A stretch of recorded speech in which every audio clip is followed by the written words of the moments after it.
پھر موہن کمار نے عورتوں کا شکار شروع کر دیا۔ اس نے سب سے پہلے ماں کے سونے کے زیورات پر ہاتھ پھیرا، کچھ جوئے میں گنوایا اور کچھ 2 جوان عورتوں کو تحفے میں دے دیا۔ طوائف بازی بھی شروع ہو گئی۔ دوست اسے راج کمار کہتے تھے، جس طرح ہم کسی کو شہزادہ کہتے ہیں۔ بڑوں نے اس کو روکا ٹوکا، اس کے باپ کی شرافت کی بابت بھی بتایا کہ وہ بہت شریف آدمی تھا، لیکن یہ غنڈہ بدماش بن گیا ہے۔ اس واسطے بڑوں نے اس کو اپنی عزت بچانے کے واسطے روکنا ٹوکنا بند کر دیا۔ جوئے بازی، شراب خوری اور شراب نوشی اور دوسری بدکاریوں میں بدمست ہو کر بھی اس نے اپنی بہن کا بہت خیال کیا، اس کو گھر میں نوکرانی رکھ دی اور اس کو بہت اچھے کپڑے سلا کر دیتا اور اس کے ساتھ پیار بہت کرتا تھا۔ دوستوں نے موہن کمار کو راج کمار بنا کر بہت عیش کی۔ وہ زمین کے ٹکڑے بیچنے لگا اور رفتہ رفتہ ساری زمین بک گئی۔ پیچھے ندی گڑھ میں 2 دکانیں رہ گئی تھیں۔ ایک روز اس نے کسی کی جوان بیٹی کو کھیتوں میں زبردستی پکڑ لیا۔ لڑکی اس کا مقابلہ نہ کر سکی۔ موہن کمار جیت گیا، لیکن لڑکی روتی چیختی اپنے گھر گئی۔ اس کے گھر کے آدمی موہن کمار کو قتل کرنے کے واسطے نکل آئے۔ وہ ابھی گھر نہیں پہنچا تھا، اس کو ایک دوست نے کہیں سے ڈھونڈ کر بتایا کہ وہ گھر نہ جائے ورنہ لڑکی والے اس کو جان سے مار ڈالیں گے۔ اس کو اپنی جان سے زیادہ اپنی بہن کا غم تھا۔ اس کو ڈر تھا کہ وہ لوگ اس کی بہن سے بدلہ لیں گے جو بہت برا ہوگا۔ اس نے غور کیا کہ اس کی مالی حالت کیسی ہے۔ اس کو یاد آ گیا کہ وہ تو کنگال ہو چکا ہے۔ زمین فروخت ہو گئی تھی، زیورات عیش میں اڑ گئے تھے، گاؤں والا مکان بھی اپنا نہیں رہ گیا تھا، اس واسطے کہ اس کی رجسٹری ساہوکار کے پاس رکھوا کر اس سے قرض لیا تھا اور ساہوکار نے اس سے ایک کاغذ پر انگوٹھا لگوایا تھا۔ پیچھے 2 دکانیں رہ گئی تھیں۔ اس میں اتنی عقل رہ گئی تھی کہ اس نے دکانیں بہن کے واسطے رکھ لی تھیں۔ شام کے بعد اندھیرا ہو گیا تو وہ اپنے ایک دوست کے گھر گیا اور اس کو کہا کہ وہ اس کی بہن کے سر پر ہاتھ رکھ دے۔ دوست نے صاف جواب دے دیا۔ دوسرے دوست کے پاس گیا تو اس نے بھی اس کو ٹرخا دیا۔ دوستوں کو پتہ چل گیا تھا کہ یہ شخص خالی ہو چکا ہے اور اب مدد مانگتا ہے۔ موہن کمار کی آنکھیں کھل گئیں، لیکن اب وہ کچھ نہیں کر سکتا تھا۔ گاؤں میں سب لوگ سو گئے تھے۔ وہ اپنے گھر جا رہا تھا، اس کو چوکیدار مل گیا۔ اس نے موہن کمار کو بتایا کہ لڑکی والے اس کو ڈھونڈتے رہے ہیں۔ وہ کہتے تھے کہ موہن کمار نہ ملا تو وہ تھانے میں رپورٹ کریں گے۔ موہن کمار جلدی سے اپنے گھر گیا۔ اس کی بہن کو اس کے کرتوتوں کا پتہ چل گیا تھا۔ وہ رو رہی تھی۔ موہن کمار کو اس نے کہا کہ وہ کہیں بھاگ جائے، نہیں تو لڑکی والے اس کو قتل کر دیں گے۔ بہن کو اس کا اتنا زیادہ خیال تھا کہ اس کو اکیلا چھوڑ کر جانا اس کو پسند نہیں تھا۔ اس نے گھر میں جو قیمتی چیز دیکھی اور بہن کے سارے کپڑے وغیرہ ایک ٹرنک میں ڈالے، ٹرنک سر پر اٹھایا اور بہن کو ساتھ لیا۔ چوکیدار اس کا یار تھا، اس نے اس کی مدد کی۔ ٹرنک باری باری دونوں نے اٹھایا اور نندی گڑھ پہنچا دیا۔ نندی گڑھ میں موہن کمار کا چچا تھا۔ میری ڈائری میں جو میں اپنے واسطے لکھتا رہتا تھا، چچا کا نام کشن لال لکھا ہوا ہے۔ یہ شخص ندی گڑھ میں آڑتی تھا۔ اس نے بھی 3-4 دفعہ موہن کمار کو کہا تھا کہ وہ بدماشی اور عیاشی چھوڑ دے اور باپ دادا کی جائیداد نیلام نہ کرے، لیکن موہن کمار نے اس کی بھی نہیں مانی تھی۔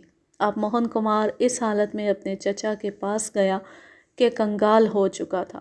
وہ جرم کر کے آیا تھا اور مفرور تھا۔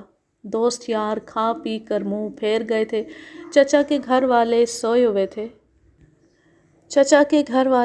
ہوئے تھے۔ موہن کمار نے دروازہ کھٹکھٹایا۔ اس کے چچا کا بیٹا جگ دیو باہر آیا۔ جگ دیو اس سے 1.5 سال چھوٹا تھا۔ وہ موہن کمار اور اس کی بہن کو دیکھ کر بہت حیران ہوا۔ دونوں کو اندر لے گیا۔ چچا جاگا تو موہن کمار اس کے پاؤں پر گر پڑا۔ روتے ہوئے اس نے کہا، چچا، میں نے تمہاری نصیحت نہیں مانی تھی، اس واسطے آج سزا لے کر تمہارے قدموں میں آیا ہوں۔ مجھ کو دھتکار نہ دینا، میں تمہارے بھائی کا بیٹا ہوں اور یہ معصوم لڑکی تمہارے بھائی کی بیٹی ہے، اس کی عزت کا معاملہ ہے۔ اس نے چچا کو سارا واقعہ سنا دیا اور پھر کہا کہ چچا، میں پاپی ہوں، تمہارے گھر میں نہیں رہوں گا۔ میں نے سوچ لیا ہے کہ میں کدھر جاؤں گا۔ میں اس وقت واپس آؤں گا جب ادھر کے لوگوں کا غصہ ٹھنڈا ہو جائے گا۔ چچا نے اپنی بھتیجی کو دیکھا تو اس کا دل موم ہو گیا۔ اس لڑکی کا نام مالتی تھا۔ چچا نے لڑکی کو اپنے پاس رکھ لیا۔ موہن کمار کو اس نے نہیں کہا کہ وہ بھی اس کے گھر میں رہے۔ موہن کمار نے اپنی بہن کے سر پر ہاتھ پھیرا اور بہن کو روتا ہوا چھوڑ کر چلا گیا۔ جنگ عظیم شروع ہو چکی تھی۔ ہندوستانیوں کی قسمت چمک پڑی۔ فوج میں بھرتی اتنی عام ہو گئی کہ چھوٹے موٹے جسمانی نقص والے کو بھی بھرتی کر لیتے تھے۔ ملک میں کاروبار بھی کھل گیا۔ موہن کمار رات کو ہی نندی گڑھ سے نکل گیا اور اگلے روز بھرت پور کے ڈاک بنگلے میں جا کر فوج میں بھرتی ہو گیا۔ بھرتی کرنے والے ڈاک بنگلوں میں چند دنوں کے لیے آتے تھے اور بھیڑ بکریوں کی طرح دیہاتی جوانوں کو بھرتی کر کے لے جاتے تھے۔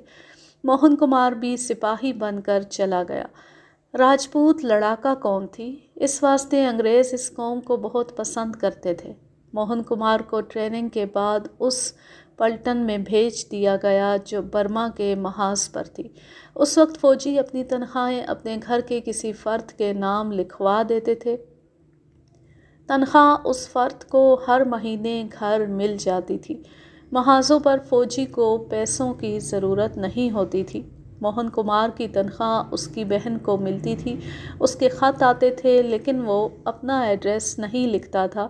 وہ ڈرتا تھا کہ وہ جو جرم کر کے بھاگا ہے اس پر پولیس اس کو پکڑنے کے واسطے آ جائے گی۔ اس نے 3 سال بعد اپنا ایڈریس لکھا۔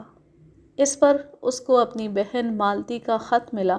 اس نے بھائی کو لکھا کہ چچا کہتا ہے کہ دونوں دکانیں جو کرائے پر چڑھی ہوئی ہیں وہ بیچ دیتے ہیں، اس واسطے کہ سب رقم کاروبار میں لگا دے جو مالتی کے واسطے کاروبار ہوگا۔ مالتی نے اس کو یہ بھی لکھا کہ جس لڑکی پر اس نے جرم کیا تھا اس کے گھر والوں نے پولیس میں پرچہ نہیں کرایا اور وہ چپ ہو گئے تھے۔ مالتی نے ایک اور بات اس کو لکھی۔ اس کا موہن کمار کو کچھ فکر ہو گیا۔ اس کے چچا کا ایک ہی بیٹا تھا جگدیو، اس کو باپ نے شہزادوں کی طرح پالا تھا اور بیٹا خراب ہو گیا تھا۔ مالتی نے خط میں لکھا کہ جگدیو اس کے ساتھ پیار سے سلوک کرتا ہے اور اس کا بہت خیال رکھتا ہے۔ موہن کمار کو یہ بات پسند نہ آئی، اس واسطے کہ اس نوجوان جگدیو کی بابت اس کو معلوم تھا کہ ٹھیک چال چلن کا نہیں ہے۔ اس نے 15-16 سال کی عمر میں ہی جوان لڑکیوں کے پیچھے پھرنا اور ان کو کھلانا پلانا شروع کر دیا تھا۔ موہن کمار مالتی کو ایسی بات لکھنے سے ڈرتا تھا کہ جگدیو سے بچ کر رہے، اس واسطے کہ وہ لکھنا پڑھنا نہیں جانتی تھی، خط کسی سے پڑھواتی تھی۔ پھر اس کو چچا کا خط ملا جس میں اس نے لکھا کہ وہ اس کی دکانیں بیچ کر مالتی کے نام کا کاروبار کرنا چاہتا ہے، اس واسطے موہن کمار اس کو مختار نامہ لکھ کر بھیج دے کہ وہ موہن کمار کے نام پر دکانیں بیچ سکتا ہے۔ موہن کمار نے مختار نامہ زیر دستخط کمپنی کمانڈر بھیج دیا۔ جنگ میں فوجی مکھیوں کی طرح مرتے تھے، اس واسطے ترقی جلدی ملتی تھی۔ موہن کمار کو بھی ترقی مل گئی۔ وہ جنگ کے آخری دنوں میں نائک ہو گیا۔ برما فرنٹ سے جاپان کی فوج بھاگ رہی تھی، اس واسطے یہ فرنٹ خطرناک نہیں رہ گیا تھا۔ ایک رات موہن کمار رات کی پیٹرول پارٹی لے کر آگے گیا تو اس پر فائرنگ ہوئی۔ ایک گولی موہن کمار کے گھٹنے میں لگی، اس کو اٹھا کر پیچھے لے آئے۔ زخم بہت بڑا تھا، اس کو پیچھے کلکتہ کے ہسپتال میں بھیج دیا گیا۔ اس نے اپنے چچا کو اس ہسپتال کا پتہ لکھ دیا۔ اس کا زخم تو ٹھیک ہو گیا لیکن ٹانگ میں کھچاؤ پیدا ہو گیا، اس واسطے وہ فوج میں نوکری کے قابل نہ رہا۔ ایسے فوجیوں کی بابت فیصلہ کرنے کے واسطے میڈیکل بورڈ بیٹھا کرتا ہے۔ موہن کمار کا بھی بورڈ ہوا اور اس کو فوج کے لیے ان فٹ قرار دے دیا گیا۔ انگریز زخمی فوجی پر بہت مہربانی کرتے تھے، بہت روپیہ پیسہ دیتے تھے۔ سروس زیادہ ہوتی تو میڈیکل پینشن دیتے تھے جو عام پینشن سے زیادہ ہوتی تھی۔ موہن کمار نے مجھ کو بتایا کہ وہ محسوس کر رہا تھا کہ مالتی کا خط بڑے عرصے سے نہیں آیا۔ ہسپتال میں وہ 4 مہینوں سے تھا۔ آخر اسے مالتی کا خط مل گیا۔ اس خط سے موہن کمار کا خون سخت گرم ہو گیا، اس واسطے کہ اس کی بہن نے اس کو باتیں ہی ایسی لکھی تھی۔ ایک یہ تھی کہ اس کے چچا نے اس کی دونوں دکانیں بیچ دی تھیں اور 4-5 مہینوں بعد مالتی کو خبر سنائی تھی کہ اس نے دکانوں کی قیمت سے جو کاروبار شروع کیا تھا اس میں بہت نقصان ہو گیا اور ساری رقم ڈوب گئی ہے۔ دوسری خبر چچا کے بیٹے جگدیو کی بابت تھی۔ وہ مالتی پر بری نظر رکھتا تھا۔ اس نے مالتی کو اپنی نیت صاف بتا دی۔ مالتی نے اس کو کہا کہ وہ اس کی چچا زاد بہن ہے، لیکن جگدیو بہت برا آدمی تھا، اس نے کوئی شرم نہیں کی۔ مالتی نے لکھا کہ اس نے جگدیو کی ماں کو بتایا تو ماں نے اپنے بیٹے سے پوچھنے کی بجائے مالتی کو برا بھلا کہنا شروع کر دیا کہ وہ اس کے بیٹے کو بدنام کرتی ہے۔ جگدیو نے مالتی کو دھمکی دی کہ وہ اسے اپنے گھر سے نکال دے گا۔ چچا کو پتہ چلا تو اس نے بھی مالتی کو ہی ڈانٹ ڈپٹ دیا۔ 1 مہینے بعد موہن کمار فوج سے فارغ ہو کر نندی گڑھ پہنچ گیا۔ اس کو سب سے پہلی خبر یہ سنائی گئی کہ 15-20 دن گزرے مالتی اس کے چچا کے ایک مسلمان نوکر کے ساتھ گھر سے بھاگ گئی ہے۔ موہن کمار نے چچا سے پوچھا کہ اس نے نوکر کا پیچھا کیا ہے، اگر نہیں کیا تو پولیس کو رپورٹ دی ہے۔ چچا نے نوکر کا پیچھا نہیں کیا تھا اور اس نے رپورٹ بھی نہیں دی تھی۔ کیوں تھانے جا کر رپورٹ درج نہیں کرائی؟ تمہاری بہن اس کے ساتھ خود گئی ہے۔ اگر وہ اغوا ہوئی ہوتی تو میں سارا تھانہ اس آدمی کے پیچھے لگا دیتا، لیکن تمہاری بہن آوارہ ہو گئی تھی۔ اس کا چال چلن بہت خراب ہو گیا تھا۔ اس نے میرے بیٹے جگدیو کو بھی پھانسنے کی کوشش کی تھی، لیکن وہ اس کے ہاتھ نہ آیا۔ اس واسطے تمہاری بہن نے اس کو بدنام کرنا شروع کر دیا کہ وہ اس کو چھیڑتا ہے۔ تمہاری بہن کو یہ بھی شرم نہ آئی کہ جگدیو اس کا بھائی ہے۔ میرا نوکر حیدر خان تھا، مجھ کو اس پر اتنا اعتبار تھا کہ وہ میرے گھر بھی آتا تھا۔ خوبصورت اور دلیر جوان ہے، اس واسطے مجھ کو کسی کا ڈر خطرہ نہیں ہوتا تھا۔ مجھ کو لوگوں نے بتایا کہ مالتی حیدر خان کے ساتھ ملتی ہے اور دونوں کو اکٹھے باہر بھی کہیں دیکھا گیا ہے۔ میں نے حیدر خان سے پوچھا تو اس نے ہاتھ جوڑ کر کہا کہ مالتی اس کا پیچھا نہیں چھوڑتی اور کہتی ہے کہ مجھ سے الگ ہوگے تو میں چچا کو کہوں گی کہ تم مجھے چھیڑتے ہو اور بری باتیں کہتے ہو۔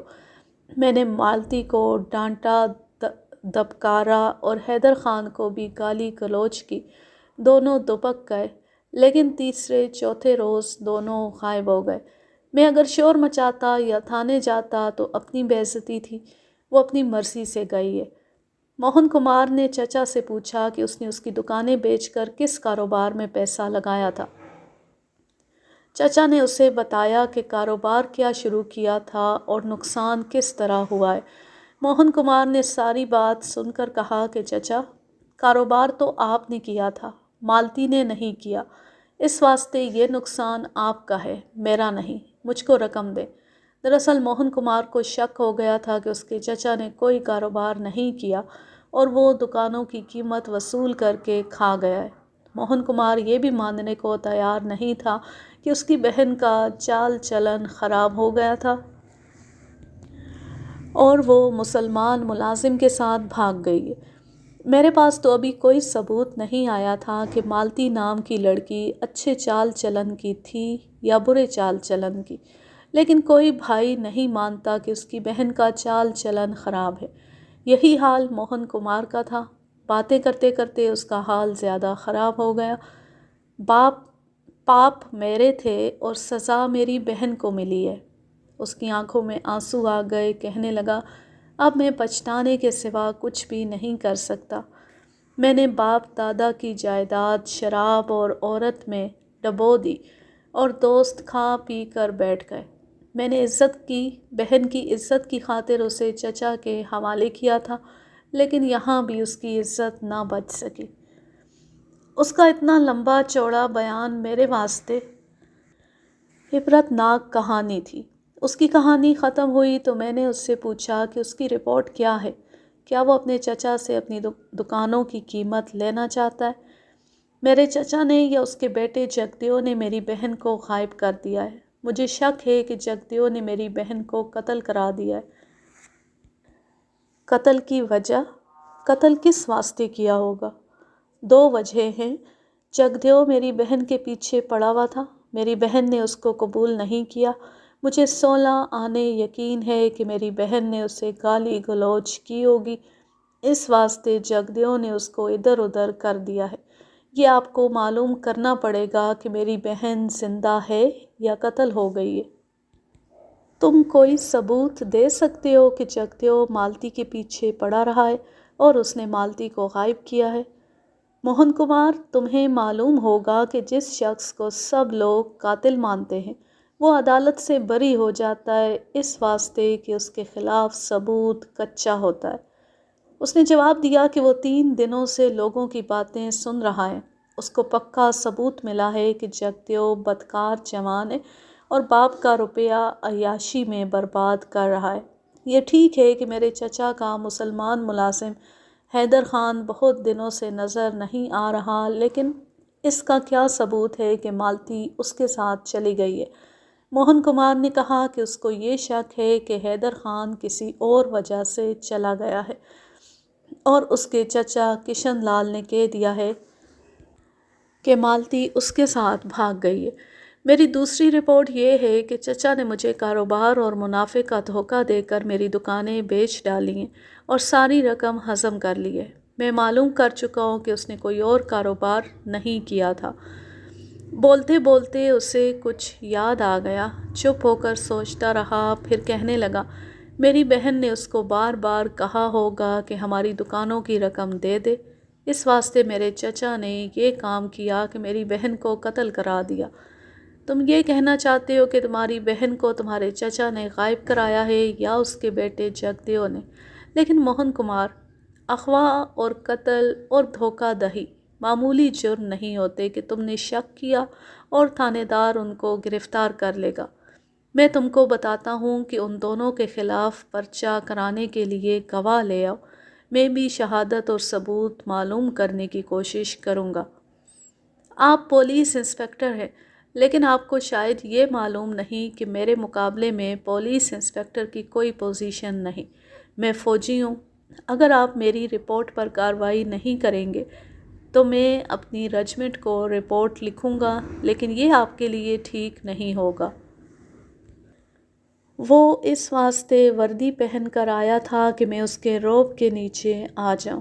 اس نے مجھ پر ٹھیک رعب ڈالا تھا۔ جنگ عظیم میں انگریزوں نے ہندوستانی فوجیوں کا درجہ بہت اونچا کر دیا تھا۔ تھانے داروں اور تحصیلداروں کو حکم ملا تھا کہ وہ اپنے اپنے علاقے کے فوجیوں کا بہت خیال رکھیں اور ان کو کوئی تکلیف ہو تو تکلیف رفع کریں۔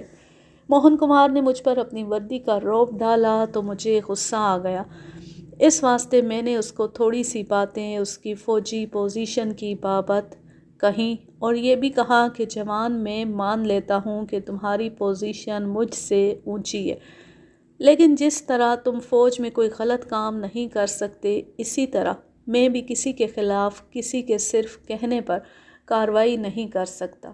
میں پھر کہتا ہوں کہ تم بھی ثبوت اور شہادت لے آؤ اور میں بھی کوشش کروں گا۔ اگر مجرم کو مجرم ثابت کرنے کے واسطے شہادت کافی ہو گئی تو میں کشن لال اور جگدیو کو گرفتار کر لوں گا۔ یہی تو مجھ کو خطرہ ہے۔ میرا چچا کانگریس پارٹی کا لیڈر ہے اور اس کے پاس پیسہ ہے اور اس کا ہر جگہ رعب چلتا ہے، اس واسطے آپ اس کے خلاف معاملہ گول کر دیں گے۔ میں نے اس کو سمجھایا کہ میں قانون کے معاملے میں امیر غریب کو نہیں دیکھوں گا۔ اس نے مجھ کو اپنے چچا کی بابت جو بتایا تھا وہ سارا درست تھا۔ میں لالا کشن لال کو جانتا تھا، وہ کانگریس پارٹی کا لیڈر اور عہدے دار تھا اور رعب والا اور اثر و رسوخ والا آدمی تھا۔ میں نے اس کی بابت ایسا بالکل نہیں سوچا کہ اس کو بڑا آدمی سمجھ کر موہن کمار کی شکایت کی پرواہ نہیں کروں گا۔ میں نے یہ سوچا کہ موہن کمار اپنے چچا پر بڑے سنگین الزام لگا رہا ہے اور اس کے پاس کوئی ثبوت نہیں ہے اس کو اپنے چچا پر صرف یہ غصہ تھا کہ اس نے اس کی دکانیں بیچ کر سارا پیسہ ہضم کر لیا تھا۔ میں نے موہن کمار کو کہا کہ وہ اگلے روز یا جس روز بھی اس کو پکا ثبوت مل جائے میرے پاس آ جائے اور پھر دیکھے کہ میں کیا کرتا ہوں۔ وہ چلا تو گیا لیکن وہ غصے میں تھا۔ میں نے اس سے پوچھا کہ وہ رہتا کہاں ہے۔ اس نے بتایا کہ وہ چچا کے گھر نہیں رہتا، مندر کے ساتھ آشرم سا بنا ہوا ہے، وہ عارضی طور پر وہاں رہتا تھا۔ مندر کے پنڈت نے اسے رہنے کی اجازت دے دی تھی۔ میں نے کشن لال کو تھانے بلایا، وہ جلدی آ گیا۔ میں نے سوچا تھا کہ آخر بڑے درجے کا آدمی ہے، اس کی عزت بچ جائے گی بشرط یہ کہ مجھے صحیح بات بتا دے کہ کیا کیا ہے۔ لالا جی، آپ سب کچھ سمجھنے والے ہیں، میں نے یہ کام قانون کے خلاف کیا ہے کہ آپ کو ادھر بلا لیا۔ میں نے آپ کی عزت کے واسطے یہ غلط کام کیا ہے۔ اب یہ آپ کا کام ہے کہ اپنی عزت کو بچائیں یا اپنی عزت کا کوئی خیال نہ کریں۔ وہ گھبرانے لگا۔ اس نے کہا کہ میں اسے صاف بات بتاؤں کہ اصل معاملہ کیا ہے۔ میں آپ کی بھتیجی مالتی کو دیکھنا چاہتا ہوں۔ اگر آپ یہ لڑکی اس کے بھائی موہن کمار کے حوالے کر دیں تو میں کوئی کارروائی نہیں کروں گا۔ اور دوسری بات یہ ہے کہ آپ نے موہن کمار کی دکانیں بیچی تھیں، اس کی رقم کا حساب کتاب اسے بتا دیں۔ میں آپ کی بات سمجھ گیا ہوں، وہ میرے خلاف رپورٹ کر گیا ہے، لیکن میں نے ابھی کاغذی کارروائی نہیں کی۔ آپ عزت اور حیثیت والے آدمی ہیں، اس واسطے پولیس کے چالان کیس سے بچیں، اس چکر میں نہ پڑیں۔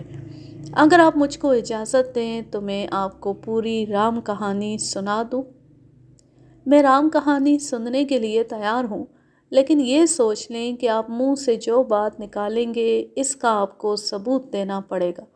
میں نے موہن کمار پر اعتبار نہیں کیا، میں آپ کی زبانی رام کہانی پر بھی اعتبار نہیں کروں گا۔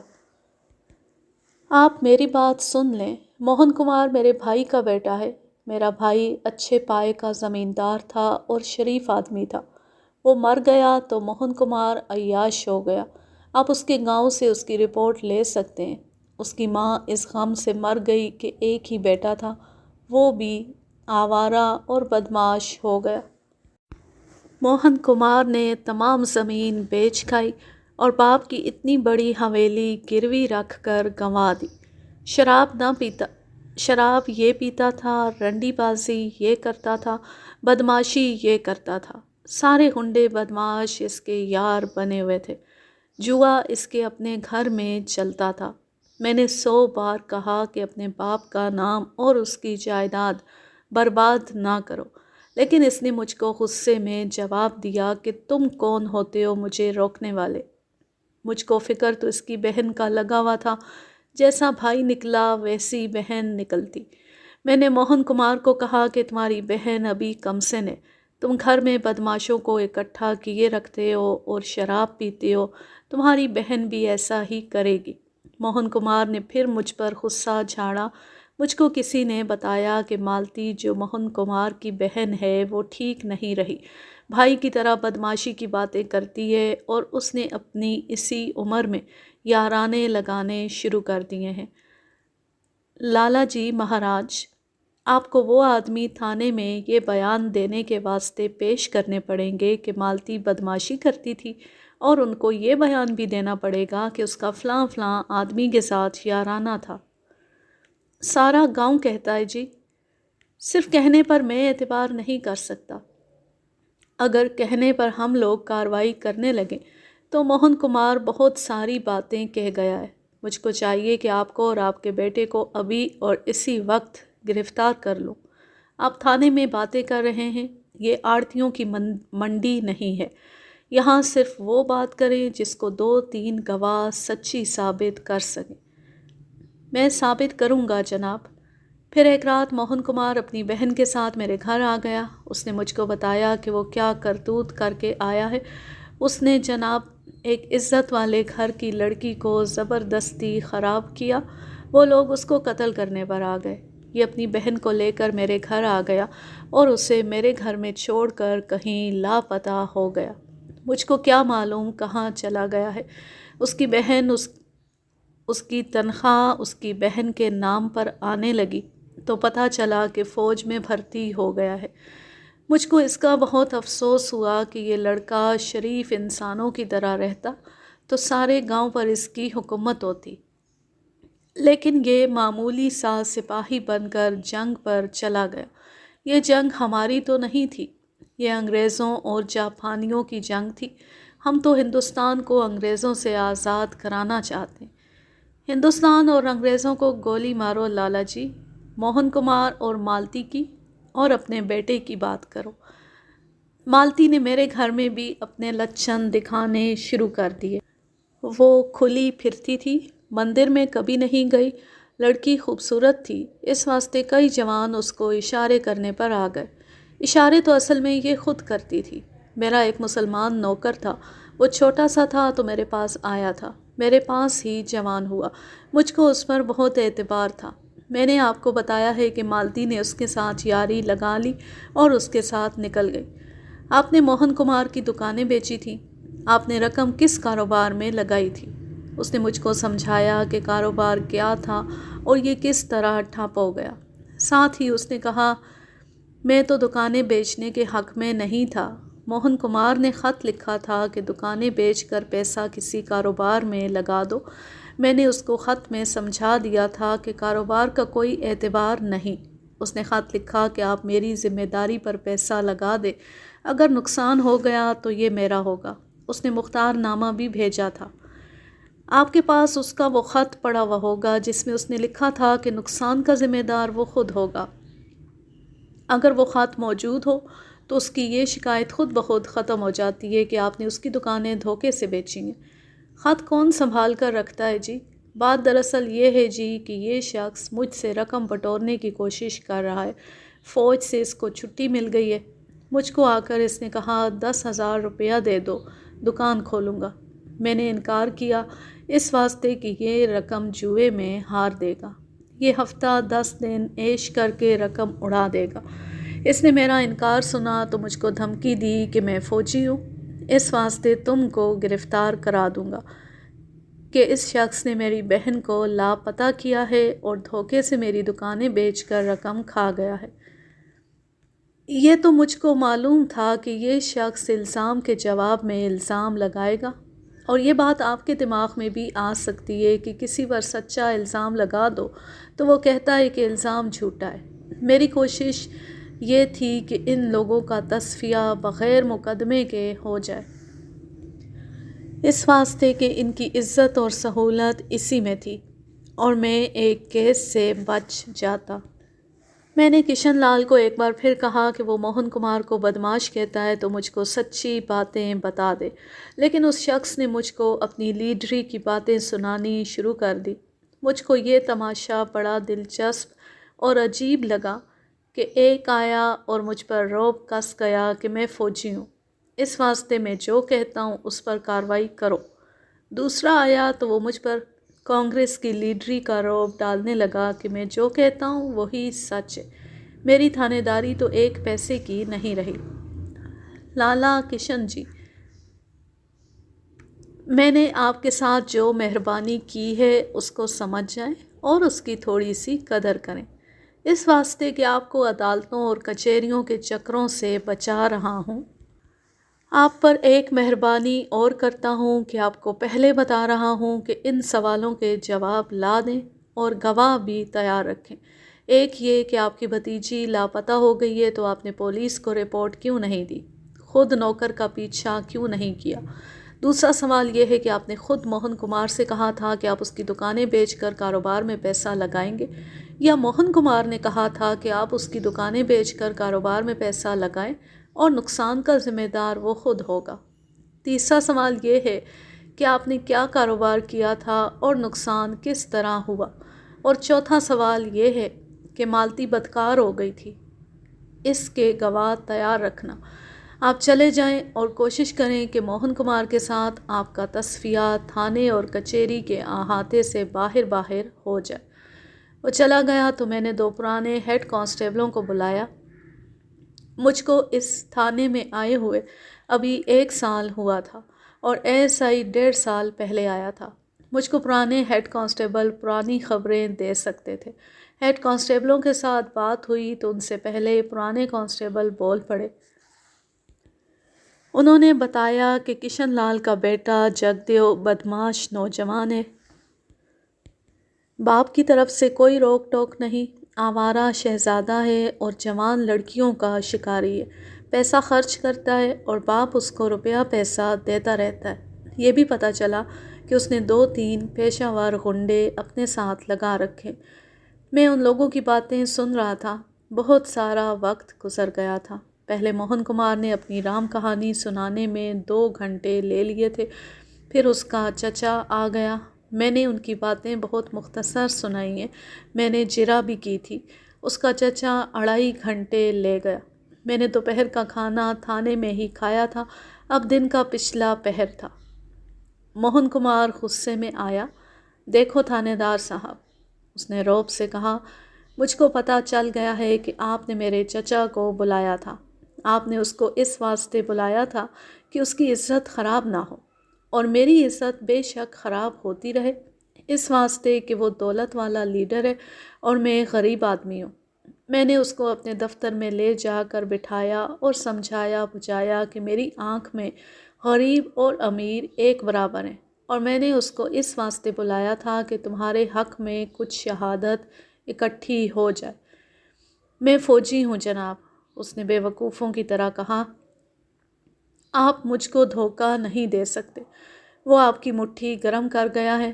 اگر آپ ایماندار ہوتے تو فوراً میری رپورٹ لکھ لیتے اور اس کو گرفتار کر لیتے۔ غصہ تو مجھ کو بھی چڑھ گیا، لیکن میں نے غصہ پی لیا۔ مجھ کو ابھی کیا پتا تھا کہ سچا کون ہے اور جھوٹا کون ہے۔ میں نہ کسی کی حمایت کر سکتا تھا نہ مخالفت۔ میں نے اس کو آرام سے سمجھایا کہ میں نے اپنی مٹھی گرم نہیں کی اور وہ ذرا آرام سے بات کرے۔ میں نے اس کو یہ بھی کہا کہ وہ تھوڑی سی شہادت لے آئے، اس واسطے کہ میں کیس درج کر سکوں، باقی عمارت میں خود کھڑی کر لوں گا۔ لیکن میری میٹھی زبان نے اس کو غلط فہمی میں ڈال دیا کہ میں اس سے ڈر رہا ہوں، اور میں اس واسطے ڈر رہا ہوں کہ میں نے کشن لال سے رشوت لی ہے۔ آپ کی مرضی ہے، میرا کیس درج نہ کریں، میں آپ کو دکھاؤں گا کہ میں کیا کر سکتا ہوں۔ تم جیسے مسلمانوں کو میں اپنی جوتی کے نیچے رکھنا جانتا ہوں، کشن لال کی لیڈری کا بھی تماشا دیکھ لینا۔ اب میرا غصہ میرے قابو سے نکل گیا۔ میں نے اس کو کیا کیا کہہ دیا وہ میں آپ کو نہیں سنا سکتا، مجھ کو ایسا نہیں کرنا چاہیے تھا، لیکن مسلمانوں کی بابت یہ کون مسلمان برداشت کر سکتا ہے کہ ایک ہندو ان کو جوتی کے نیچے رکھنے کی بات کرے۔ میں نے بہت بے وقوفی کی کہ اس کو یہ بھی کہہ دیا کہ ایک ایسی لڑکی کی بابت جس کے کئی یار تھے اور ایک کے ساتھ بھاگ گئی، رپورٹ درج کرنے سے پہلے میں 10 بار سوچوں گا۔ اس کا یارانہ جگدیو کے ساتھ بھی تھا۔ جگدیو، اس نے سخت غصے میں کہا اور اٹھ کھڑا ہوا، جاتے جاتے کہہ گیا، مجھ کو معلوم ہے کہ ایک غریب آدمی کی رپورٹ نہیں سنو گے۔ میں ہر طرح کی قسم کھا کر کہتا ہوں کہ میرا ارادہ اس کے ساتھ ناانصافی کرنے کا نہیں تھا۔ اس نے مجھ پر غصہ جھاڑا اور بکواس کی، پھر بھی میں نے دل میں اس طرح نہیں کہا تھا کہ اس کی رپورٹ اور شکایت دبا کر اس سے بدلہ لوں گا۔ دوسری صبح بڑی خوفناک رپورٹ آئی۔ لالا کشن لال اس حالت میں تھانے آیا کہ دھاڑیں مار رہا تھا۔ اس کے ساتھ 3-4 آدمی تھے۔ اس کے منہ سے بات نہیں نکلتی تھی، وہ دھاڑیں مارتا تھا، ہائے میرا راج کمار، ہائے میرا شہزادہ۔ دوسرے آدمیوں نے بتایا کہ اس کے بیٹے جگدیو کی لاش کھیتوں میں پڑی ہے، اس ملیچ نے میرے بیٹے کو قتل کر دیا ہے۔ کشن لال نے روتے ہوئے کہا، کس ملیچ نے؟ موہن کمار نے، اور کون کر سکتا ہے؟ ہائے اوئے، میں مر گیا۔ بہن نے اس کو خراب کیا اور بھائی نے آ کر اس کو قتل کر دیا۔ موہن کمار کے سوا اور کوئی قاتل ہو ہی نہیں سکتا تھا۔ وہ مجھ کو دھمکی دے کر گیا تھا اور اس نے مجھ کو غصے سے کہا تھا کہ تم ایک غریب آدمی کی رپورٹ نہیں سنو گے۔ اس نے قانون اپنے ہاتھ میں لے لیا اور جگدیو سے اپنی بہن کی بے آبروئی کا بدلہ لیا تھا۔ جگدیو کا باپ بھی اسی کو قاتل کہہ رہا تھا۔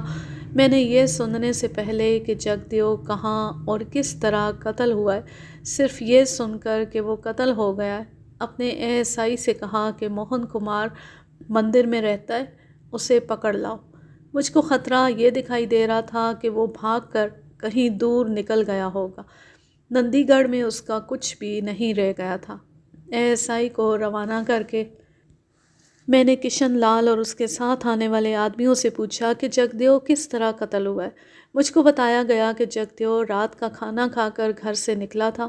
وہ بہت دیر تک واپس نہ آیا تو اس کے باپ نے اس کی تلاش شروع کر دی۔ اس کے جتنے دوست تھے ان سب کے گھر گیا، سب سوئے ہوئے ملے۔ جگدیو کا کوئی سراغ نہ ملا۔ آدھی رات گزر گئی تو فکر بڑھ گئی۔ کشن لال کو اس کی بیوی نے کہا کہ اس نے بیٹے کو بہت خراب کر دیا ہے، اب وہ ہاتھ سے نکل گیا ہے، اس کی شادی ہو جانی چاہیے۔ کشن لال نے اپنی بیوی کو کہا کہ وہ کل ہی اس کی شادی کا بندوبست کر دے گا۔ صبح سویرے ایک آدمی نے آ کر بتایا کہ کھیتوں میں جگدیو کی لاش پڑی ہے۔ کشن لال اور اس کی بیوی اور جس کسی نے بھی سنا وہ سب دوڑتے گئے۔ لاش ابھی تک کھیتوں میں پڑی تھی۔ میں موقع واردات پر گیا۔ لاش کا چہرہ دیکھ کر مجھ کو یاد آیا کہ میں نے یہ چہرہ پہلے دیکھا ہوا ہے۔ نندی گڑھ چھوٹی سی جگہ تھی، اس کی شکل و صورت قصبے جیسی ہو گئی تھی، لیکن آبادی تھوڑی تھی۔ آبادی کے ساتھ کھیت شروع ہو جاتے تھے، جنگل اور کھڈ بھی تھے۔ جگدیو 20 سال کے لگ بھگ عمر کا خوبصورت جوان تھا۔ لاش کی آنکھیں کھلی ہوئی تھیں اور منہ بھی کھلا ہوا تھا۔ لاش اکڑ گئی تھی۔ اس واسطے مجھ کو خیال آیا کہ اس کو مرے ہوئے بہت وقت گزر گیا ہے، شام کے بعد مرا ہوگا۔ لاش کے نیچے گز ایک لمبی ادوائن کی رسی پڑی ہوئی تھی۔ میں نے لاش کی گردن دیکھی۔ گردن پر رسی کے یا گلا گھونٹنے کے نشان صاف تھے۔ اس کو رسی سے پھانسی دی گئی تھی۔ تماشا دیکھنے والے لوگ اور جگدیو کے گھر والے مجھ سے پہلے لاش دیکھنے پہنچ گئے، اس واسطے وہاں قاتل کا کھرا تلاش کرنا ناممکن ہو گیا تھا۔ کھوجی میری کوئی مدد نہیں کر سکتا تھا۔ میں نے لاش کو الٹ پلٹ کر دیکھا، جسم پر اور کوئی ضرب، زخم یا مار پیٹ کا نشان نہیں تھا۔ میں نے وہاں جو کاغذات تیار کرنے تھے وہ کیے، گواہ بنائے اور لاش پوسٹ مارٹم کے لیے بھجوا دی۔ میں جب تھانے میں گیا تو یہ دیکھ کر حیران رہ گیا کہ موہن کمار وہاں موجود تھا۔ اس کو ASI نے ہتھ کڑی نہیں لگائی تھی اور اس کو یہ بھی نہیں بتایا تھا کہ اس کو تھانے کیوں لایا گیا ہے۔ دیکھ لیا آپ نے، ایک کو تو بھگوان نے پکڑ لیا ہے، سنا ہے اس کی لاش باہر کہیں پڑی ہے۔ میں مسکرایا اور اس کو اپنے دفتر میں لے گیا۔ اس کو اپنے سامنے بٹھا لیا۔ تم اس کی لاش دیکھنے کے واسطے نہیں گئے؟ اس نے نفرت سے کہا۔ میں سویرے سویرے اس کا مرا ہوا چہرہ نہیں دیکھنا چاہتا تھا۔ مجھے اس کے مرنے کا کوئی افسوس نہیں۔ مجھ کو بھی ایسے بدکار آدمی کے مرنے کی خوشی ہے۔ اور میں نے اس کے قریب ہو کر آہستہ سے کہا، لیکن مجھ کو تمہارا افسوس ہو رہا ہے۔ تم خود ہی بتا دو کہ میں تم کو کس طرح بچاؤں۔ مجھے؟ اس نے حیران ہو کر پوچھا، آپ کیا کہہ رہے ہیں؟ میری بات غور سے سنو موہن کمار۔ میں نے اس کو اس طرح کہا جس طرح ایک ہمدرد دوست بولا کرتا ہے۔ لوگ ٹھیک کہا کرتے ہیں کہ فوجی بے وقوف ہوتے ہیں۔ تم نے بے وقوفی کی ہے اور اس کی سزا بڑی ہی خوفناک ہے۔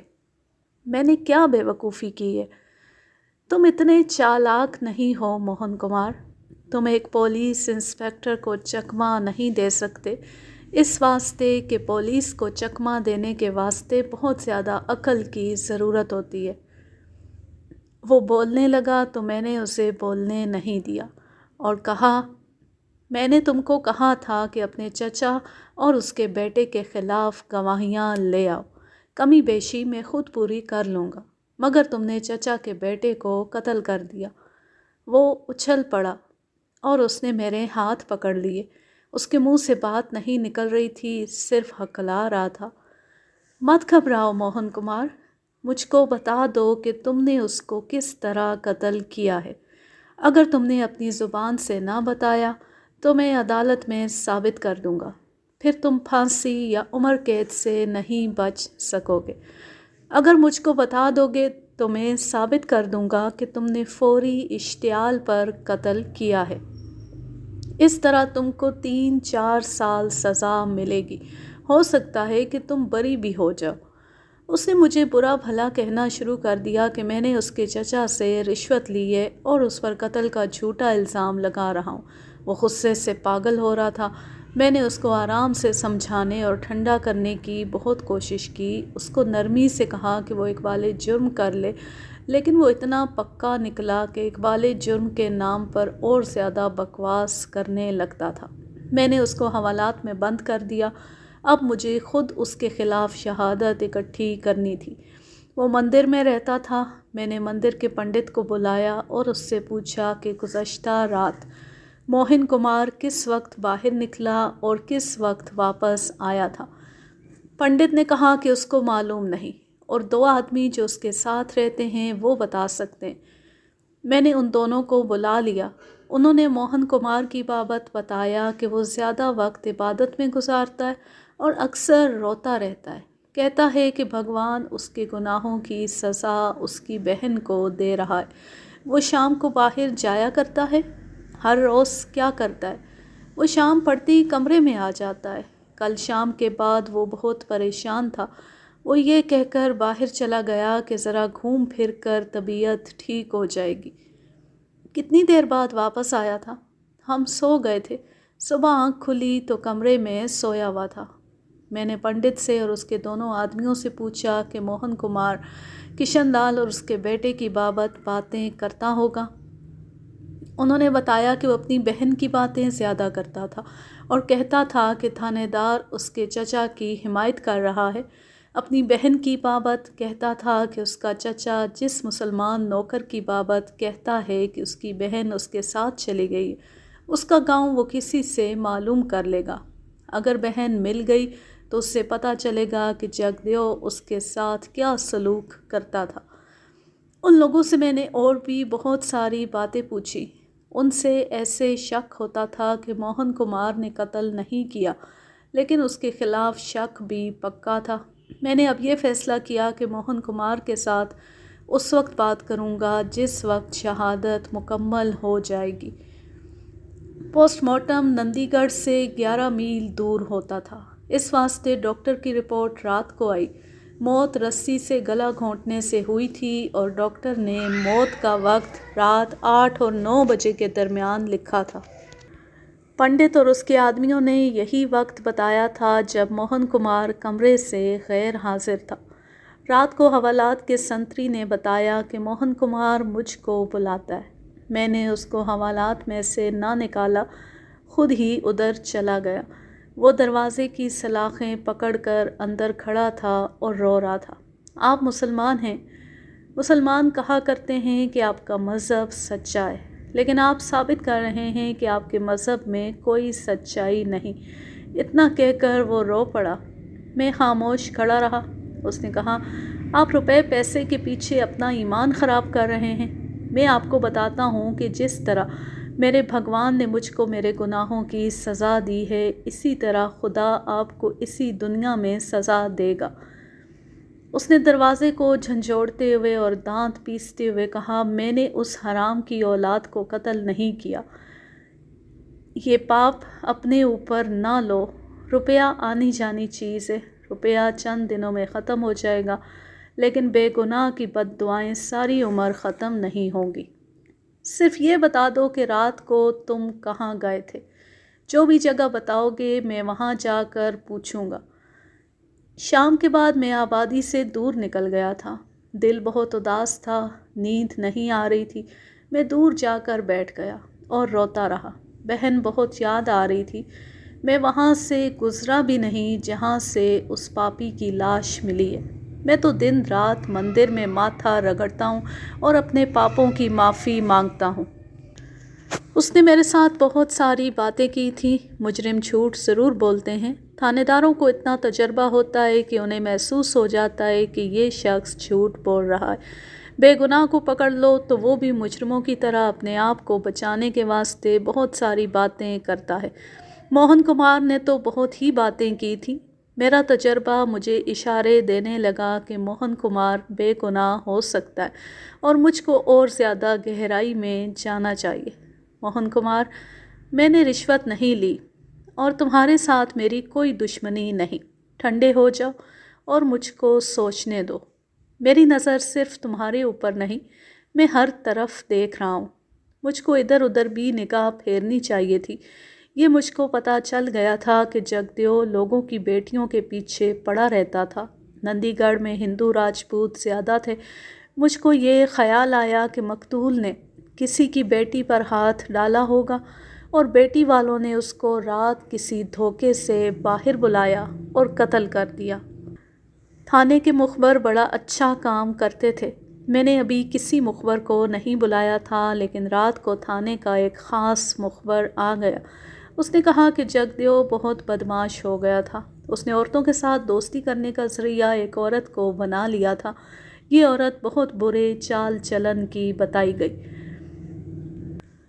رات کو کانگریس پارٹی کا ایک وفد آ گیا۔ یہ سب سرکردہ ہندو تھے۔ حوالات کا کمرہ برآمدے میں تھا۔ موہن کمار ہر آنے جانے والے کو دیکھ رہا تھا۔ جب کانگریسیوں کا وفد آیا تو میں نے ان لوگوں کو دفتر میں نہیں بٹھایا، ان کو برآمدے میں کھڑا رکھا اور خود بھی کھڑا رہا۔ وفد نے میرے اوپر دباؤ ڈالنا شروع کر دیا کہ میں موہن کمار کے خلاف کیس جلدی تیار کروں۔ وہ بار بار کہتے تھے کہ قاتل آپ کو مل گیا ہے۔ میں نے اونچی آواز میں کہا، ابھی کوئی بھی نہیں کہہ سکتا کہ قاتل موہن کمار ہے۔ میں اونچی آواز میں اس واسطے بولا تھا کہ موہن کمار سن لے۔ مجھ کو معلوم تھا کہ وہ اسی واسطے غصے میں آ جاتا تھا کہ میں روپے پیسے والوں کی بات سنتا اور مانتا ہوں۔ میں نے کانگریسیوں کو کہا، مجھ کو آپ لوگوں کی ہدایت اور تاکید کی کوئی ضرورت نہیں۔ میں گہری تفتیش کر رہا ہوں۔ میں ابھی اس آدمی کو قاتل نہیں کہوں گا جس کو میں نے حوالات میں بند کیا ہوا ہے۔ آپ لوگ یہاں سے چلے جائیں، میرے کام میں دخل نہ دیں۔ دوسرے دن مجھ کو خفیہ اطلاعیں ملنے لگیں۔ ہر اطلاع جگدیو کے خلاف تھی اور میرا یہ شک پکا کرتی تھی کہ اس نے کسی کی بیٹی پر دست درازی کی ہے اور عزت کا بدلہ لینے کے لیے اس کو کسی نے قتل کر دیا۔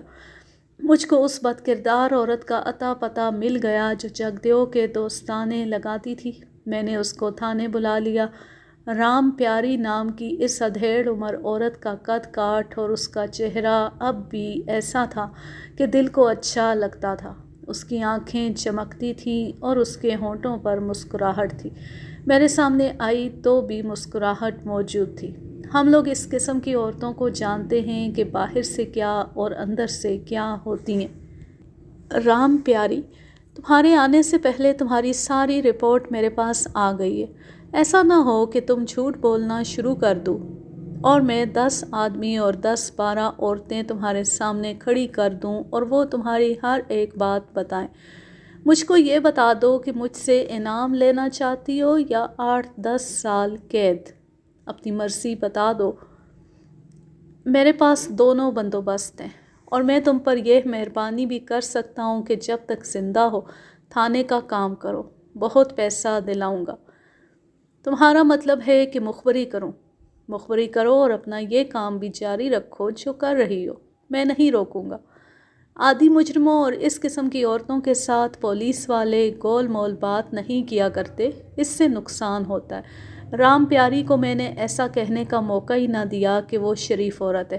میں نے ایسی باتیں کی کہ اس کا چہرہ بتانے لگا کہ یہ عورت ایسا محسوس کر رہی ہے جیسے میرے سامنے ننگی ہو گئی ہو۔ میں نے اس کو کہا تھا کہ وہ اپنا کام جاری رکھے۔ یہ اس واسطے کہا تھا کہ وہ جو کام کر رہی تھی اس سے میں کئی مجرموں کا سراغ لگانے میں مدد لے سکتا تھا۔ وہ سوچ میں پڑ گئی۔ میں نے اس کو کہا کہ اتنا مت سوچو، دل کی بات میرے آگے رکھ دو۔ تم دیکھ رہی ہو کہ میں تمہارے ساتھ تھانے داروں کی طرح بات نہیں کر رہا۔ اگر تم نے مجھ کو تھانے داروں کی طرح باتیں کرنے پر مجبور کر دیا تو تمہاری چیخیں سارا نندی گڑھ سنے گا۔ رام پیاری، میں نے اس کے دونوں ہاتھ اپنے ہاتھوں میں لے لیے اور ہاتھ دبا کر اس کی آنکھوں میں دیکھا۔ میں سچ کہتا ہوں کہ اس کی آنکھیں مسکراتی تھیں اور ان آنکھوں میں راز چھپے ہوئے تھے۔ میری دوستی تم کو تخت پر بٹھا دے گی۔ گڑبڑ کرو گی تو تخت کی جگہ پھانسی کا تختہ ہوگا۔ وہ نئی نویلی دلہن بن گئی۔ میرا ایک ہاتھ اپنے دونوں ہاتھوں میں دبا کر اور عجیب طرح سے گردن کو خم دے کر اور بڑے پیارے نخرے سے بولی، ارے پوچھنا، کیا پوچھتا ہے؟ تجھ سے کیا پردہ ہے؟ پر ذرا میرے پردے کا خیال رکھنا، مردوں کی طرح یاری لگانا، پلسیوں کی طرح دھوکہ نہ دینا۔ اس ٹائپ کی عورتوں کا نہ کوئی دین ہوتا ہے نہ مذہب۔ کوئی نہ کوئی وجہ ہوتی ہے جس کے واسطے کوئی عورت اس لائن پر چل پڑتی ہے اور اسی کو روزی کمانے کا اور اپنے دل کی تسکین کا ذریعہ بنا لیتی ہے۔ ایسی عورت ضرورت کے واسطے ہر کسی کے ساتھ محبت اور پیار کرتی ہے، لیکن وفادار کسی کی بھی نہیں ہوتی۔ مسلمانوں میں وجہیں کچھ اور ہوتی ہیں اور ہندوؤں میں اور۔ رام پیاری کی تاریخ یہ تھی کہ معمولی سے ایک کسان کی بیٹی تھی، قد کاٹ اور شکل و صورت اور رنگت بہت اچھی تھی، کنواری تھی تو راجپوت زمینداروں کے بیٹے جال پھینکتے تھے، اور جب شادی ہوئی تو باپ نے نقد رقم لے کر ایسے آدمی کے ساتھ شادی کر دی جس کی عمر رام پیاری سے 2.5 گنا زیادہ تھی۔ وہ بڑھاپے کی عمر میں تھا۔ رام پیاری کے اندر ایسی آگ لگی کہ اس نے اپنے خاوند کو دھوکہ دینا شروع کر دیا۔ ابھی 4 سال ہی گزرے تھے کہ رام پیاری بیوہ ہو گئی۔ ہندوؤں میں یہ پابندی ہے کہ بیوہ دوسری شادی نہیں کر سکتی۔ رام پیاری کی عمر ابھی 22-23 سال تھی۔ اس کی تاریخ سنانے والوں نے مجھ کو بتایا کہ وہ روتی نہیں، اس کی آنکھوں میں کسی نے آنسو نہیں دیکھا۔ ہندو لڑکی بیوہ ہو جائے تو سہیلیاں اس سے دور بھاگتی ہیں، گھر والے اسے منحوس سمجھتے ہیں۔ جب یہ واردات ہوئی تھی اس وقت تو ہندو بہت ہی سخت تھے۔ رام پیاری کو یار دوست مل گئے تھے، یہ خفیہ دوستیاں تھیں۔ پنڈت نے اور رام پیاری کے باپ نے اس کو کہا کہ وہ مندر کے آشرم میں چلی جائے اور باقی عمر وہیں گزارے۔ ہندو اب بھی بیوہ عورتوں کو ہردوار یا بنارس بھیج دیتے ہیں۔ مجھ کو رام پیاری کی ایک اور بات سنائی گئی تھی جو پرانی تھی۔ اب وہ میرے پاس بیٹھی تھی، میں نے اس سے پوچھا کہ یہ بات سچ ہے؟ اس نے کہا کہ بالکل سچ ہے۔ بات یہ تھی کہ اپنے باپ اور پنڈت کے کہنے پر وہ مندر کی داسی بن گئی تھی۔ اس کو الگ کمرہ دیا گیا تھا، لیکن 1 مہینے سے زیادہ وہاں نہ رہی، اس واسطے کہ پنڈت جی مہاراج نے اس کو اپنی خفیہ بیوی سمجھ لیا تھا۔ رام پیاری نے اس کو کہا کہ میری قسمت میں پاپ ہی پاپ رہ گئے ہیں، تو مندر میں قید ہو کر کیوں پاپ کروں؟ کیوں نہ کھلی ہوا میں اڑوں اور سب کے منہ پر ہاتھ پھیروں؟ پھر ایک اور واقعہ ہو گیا، وہ مندر کی قید سے آزاد ہو گئی تو پنڈت اور اس کے بالکوں نے اس کو بدنام کرنا شروع کر دیا۔ رام پیاری کو اپنے مذہب کے خلاف اتنی نفرت ہو گئی کہ اس نے کوئی ڈر اور ادب لحاظ کیے بغیر سب کو بتانا شروع کر دیا کہ سب سے بڑا پاپی تو ہمارا پنڈت ہے۔ میں نے آپ کو بتایا ہے کہ راجپوت عام ہندوؤں سے ذرا مختلف ہوا کرتے تھے۔ رام پیاری نے ایک بڑے زمیندار کے ہاں پناہ لے لی۔ ظاہری طور پر وہ اس گھر میں نوکری کرتی تھی، لیکن خفیہ طور پر وہ اس زمیندار کی داشتہ تھی۔ اس زمیندار کا اتنا رعب تھا کہ اس نے رام پیاری کے خلاف سب کا منہ بند کر دیا۔ رام پیاری کی عمر اب 25 سال سے اوپر ہو گئی تھی اور اس کو تجربہ بھی بہت حاصل ہو گیا تھا۔ وہ جس زمیندار کی پناہ میں تھی اور جو اس کو عیش کراتا تھا، اس کی بھی وہ وفادار نہیں تھی، لیکن وہ اتنی بد نہ رہی جتنی پہلے تھی۔ اب اس نے مردوں کو انگلیوں پر نچانا شروع کر دیا۔ 3 سال بعد اس کا رکھوالا زمیندار مر گیا۔ رام پیاری کو اب کسی کے سہارے اور پناہ کی ضرورت نہیں تھی، اس واسطے کہ کئی آدمیوں کی گردنیں اس کے ہاتھ میں آ گئی تھی۔ ان کے بڑے خطرناک راز اس کے پاس تھے۔ کچھ عورتوں کے اندر کے حالات بھی وہ جانتی تھی، بلکہ وہ اکیلی جانتی تھی۔ اب اس کو کسی کا ڈر خطرہ نہیں تھا۔ اس کے آگے وہی سر اٹھا سکتا تھا جس کا من صاف تھا۔ یہ تھی رام پیاری۔ آپ کو ایسی رام پیاریاں اپنے محلے اور اپنے گاؤں میں ضرور ملیں گی۔ ان کو ہم لوگ خود یعنی اپنی غلط کاریوں سے رام پیاری بناتے ہیں، پھر کہتے ہیں کہ یہ عورت بدمعاش ہے۔ اب رام پیاری میرے ہاتھ میں تھی۔ میں نے اس کو صاف کہہ دیا کہ اپنا کام جاری رکھو اور پولیس کا کام بھی کرو۔ اس کے پاس ایک ہی تحفہ تھا، یہ اس نے مجھ کو اس طرح پیش کیا کہ کہنے لگی کہ کچھ اور ضرورت ہو تو مجھ کو ضرور بتانا، اشارہ کر دینا، حاضر کرنا میرا کام ہے۔ میں نے اس کو کہا کچھ اور تو بعد کی بات ہے، پہلے میرا یہ مسئلہ حل کرو۔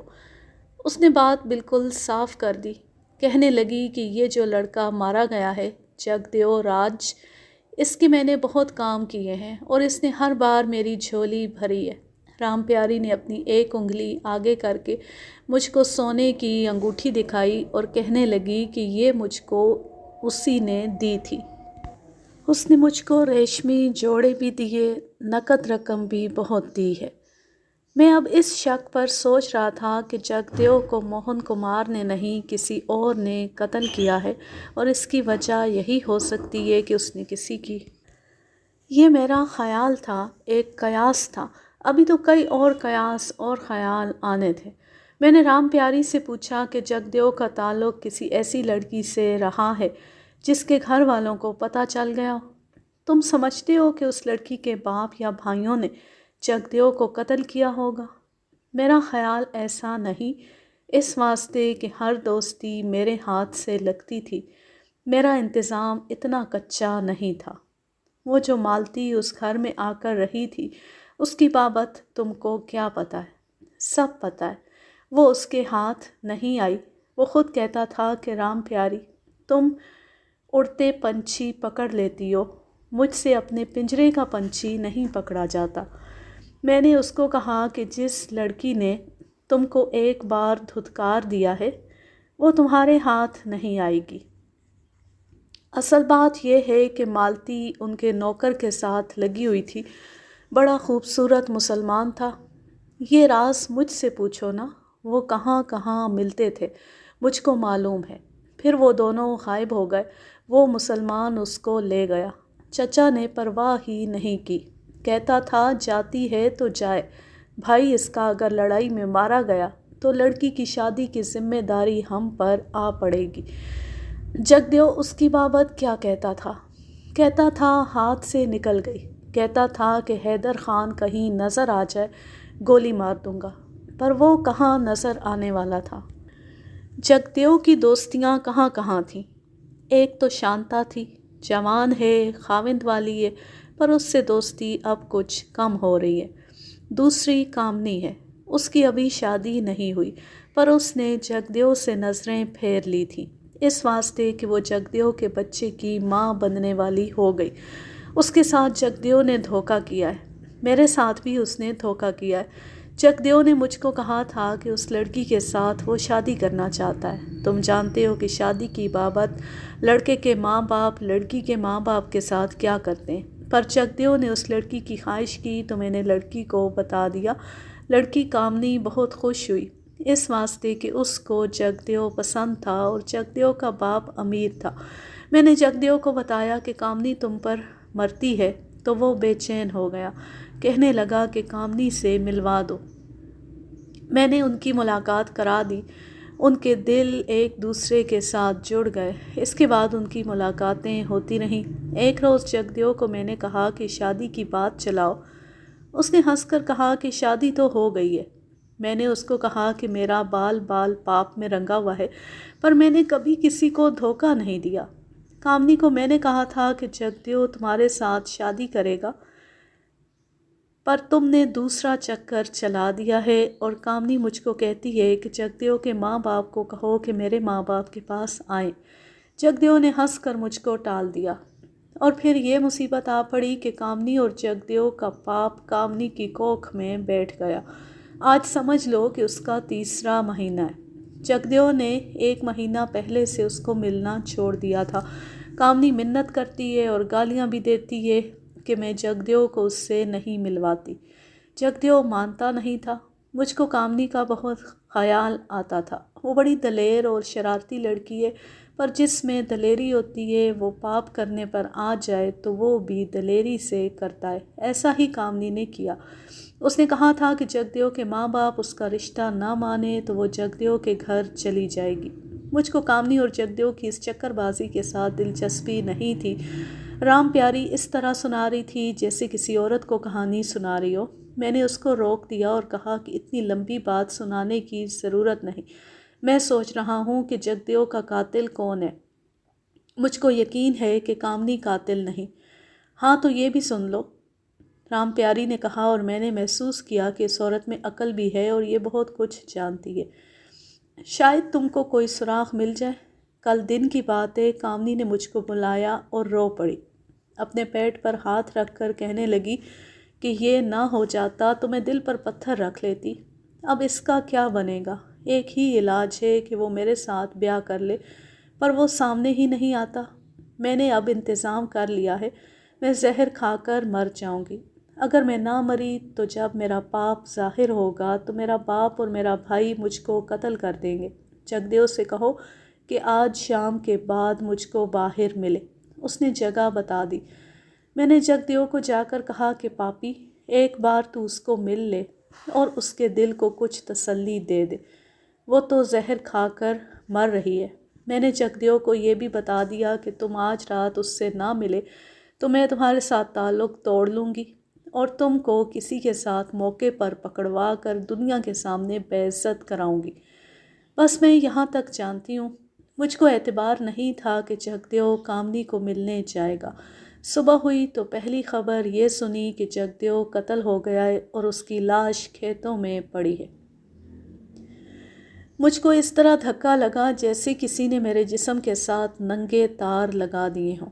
رام پیاری نے مجھ کو قاتل کے قریب پہنچا دیا تھا۔ تم نے کامنی کے گھر جا کر پوچھا نہیں کہ رات کو اسے جگدیو ملا تھا یا نہیں؟ میں کامنی کے گھر گئی تھی، اس سے یہی بات پوچھی جو آپ نے کہی ہے۔ اس نے کہا کہ وہ تو گھر سے ہی نہیں نکلی، اس واسطے کہ اس کو یقین تھا کہ جگدیو اس کو ملنے کے واسطے نہیں آئے گا۔ کامنی نے یہ بھی کہا کہ جگدیو نے اس کی طرح کسی اور کو بھی ایسا ہی دھوکہ دیا ہوگا اور اس نے اس کو پار کر دیا۔ کامنی روتی بہت تھی۔ رام پیاری کے ساتھ اور بھی بہت سی باتیں ہوئیں۔ آپ کو میں نے ضروری باتیں سنائی ہیں۔ میرے دماغ میں یہ خیال آیا کہ کامنی نے کیا سچ کہا ہے کہ وہ جگدیو کو ملنے نہیں گئی؟ ایسا بھی ہو سکتا ہے کہ وہ اس کو ملنے گئی اور اس کا بھائی پہنچ گیا اور اس نے جگدیو کو قتل کر دیا۔ یہ بات صاف تھی کہ جس نے بھی اس کو قتل کیا ہے وہ قتل کے لیے تیار ہو کر گیا تھا، یعنی وہ اسی کام کے لیے رسی اپنے ساتھ لے گیا تھا۔ ایک خیال یہ بھی آیا کہ جگدیو کامنی کے بلانے پر گیا اور اتفاق سے موہن کمار ادھر جا نکلا۔ ان میں کوئی بات ہوئی ہوگی اور موہن کمار نے اس کو قتل کر دیا۔ مگر موہن کمار اپنے ہاتھ میں رسی کیوں لے گیا تھا؟ قتل کی بابت ایک اور بات ذہن میں بٹھا لیں۔ جب کوئی آدمی کسی کو اس واسطے قتل کرتا ہے کہ اس کے تعلقات اس کی بہن، بیٹی یا بیوی کے ساتھ ہیں، تو وہ ظالموں اور درندوں کی طرح قتل کرتا ہے، کلہاڑی یا گنڈاسا استعمال کرتا ہے۔ ایسے بعض قاتل اتنے پاگل ہو جاتے ہیں کہ لاش کے ٹکڑے کر دیتے ہیں۔ اگر کسی خاوند کو راستے سے ہٹانا ہو اس واسطے کہ اس کی بیوی کے ساتھ آشنائی ہے تو زہر استعمال کیا جاتا ہے۔ رسی سے گلا گھونٹنا بزدلوں کا یا عورت کا طریقہ ہے۔ عام طور پر ایسا ہی دیکھنے میں آیا ہے۔ میرا دماغ اسی پر ٹھہرتا تھا کہ موہن کمار یا کامنی کا بھائی جگدیو کو قتل کرتا تو جگدیو کی لاش کے بہت سے ٹکڑے ہو جاتے۔ اشتعال اور غیرت کا قتل بڑا ظالموں والا ہوتا ہے۔ مجھ کو ایک اشارہ اور ایک راستہ مل گیا تھا۔ میں نے رام پیاری کو تھانے میں ہی بٹھائے رکھا اور اس سے کامنی کے گھر کا پتہ اور اس کے بھائی اور باپ کے نام معلوم کر کے ایک کانسٹیبل کو بھیجا کہ کامنی اور اس کے باپ اور بھائی کو تھانے میں لے آئے۔ کانسٹیبل کو میں نے وردی اتار کر جانے کو کہا تھا، اس واسطے کہ کسی کو پتہ نہ چلے کہ ان کو تھانے لے جا رہے ہیں۔ یہ تینوں آ گئے۔ میں نے کامنی کو الگ کر کے اپنے دفتر میں بٹھا لیا، اس کے باپ اور بھائی کو برآمدے میں بٹھا دیا۔